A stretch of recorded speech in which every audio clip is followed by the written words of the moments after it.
Welcome back to Boni's Life, where we cut through the noise and deliver the highest level of market intelligence. I'm Boni, and today we're dissecting a critical week in the crypto markets, a week defined by shifting macroeconomic tides, geopolitical relief, and record-breaking institutional outflows. From June 16th to the 22nd, we saw Bitcoin open strong at $65,700, only to face a hawkish reality check from the Federal Reserve that dragged it down to the $63,300 level. If you had invested $100 in Bitcoin at the start of the week, you'd be sitting on about $96.37 today, reflecting a 3.6% loss.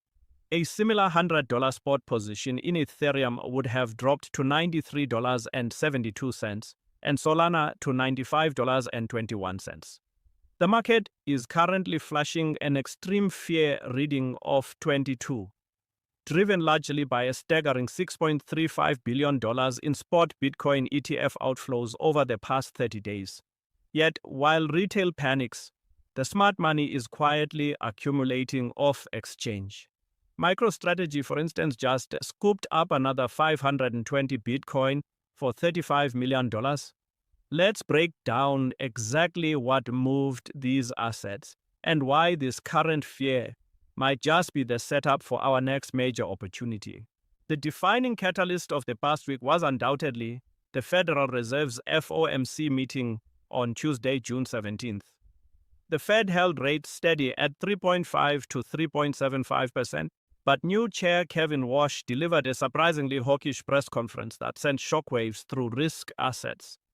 The two-year Treasury yield, a key barometer for interest rate expectations, soared to a 16-month high of 4.22%, decoupling entirely from collapsing oil prices. This was a massive shift. The market realized that the Fed's fight against inflation is far from over, leading traders to price in an 80% chance of rate hikes by the end of 2026. This hawkish repricing acted like gravity on Bitcoin, pulling it down from its $66,300 local high. We also saw immense stress in the system, notably with MicroStrategy's high-yielding SDRC preferred stock plunging to $89, well below its $100 par value, exposing vulnerabilities in corporate Bitcoin funding structures. However, it was all doom and gloom.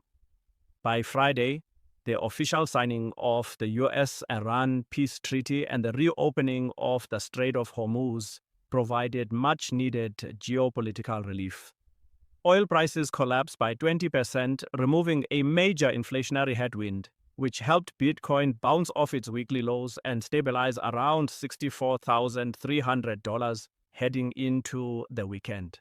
Looking ahead to the week of June 23rd to the 27th, we are staring down the barrel of a massive macroeconomic data cluster that will dictate the next major market move.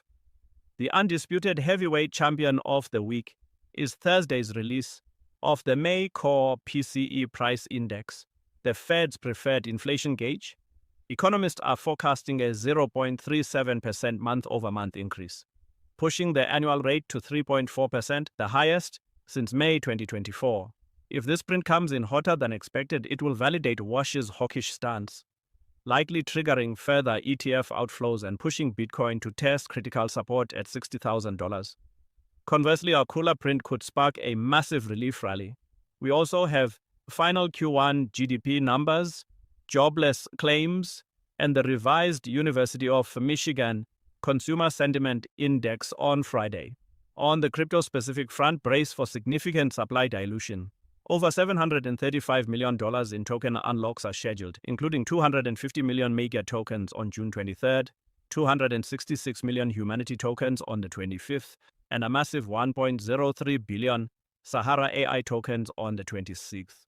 Furthermore, Friday brings a massive $10 billion Bitcoin options expiry, with max pain sitting way up at $74,000, with 80% of these options currently out of the money.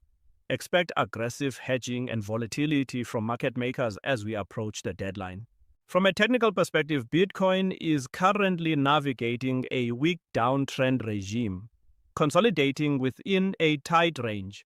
We are sitting at a critical crossroads. The 50-day EMA at $61,318 and the psychological $60,000 level form a robust double-bottom support zone on the weekly charts.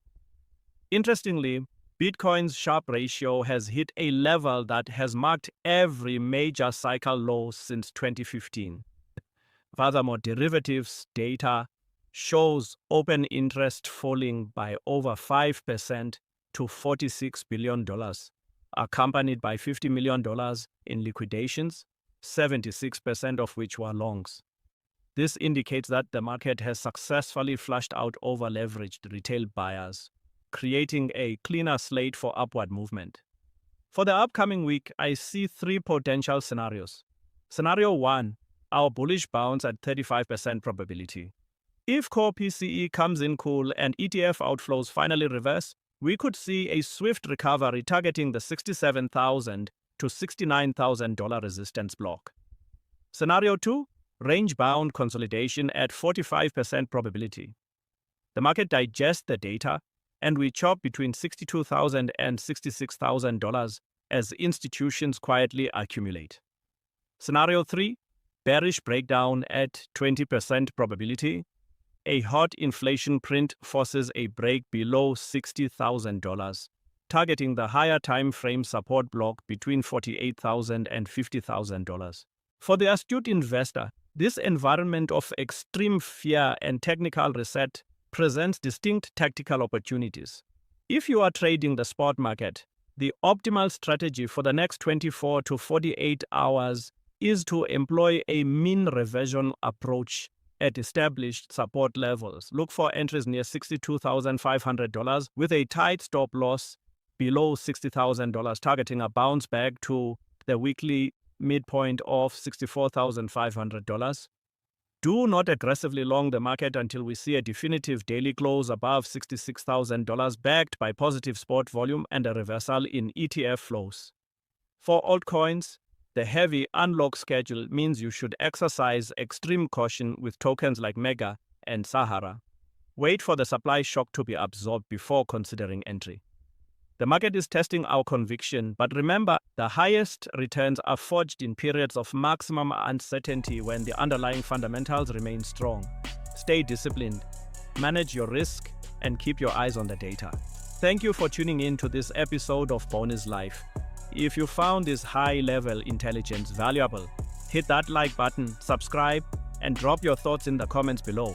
Until next time, keep thinking deeper and trading smarter.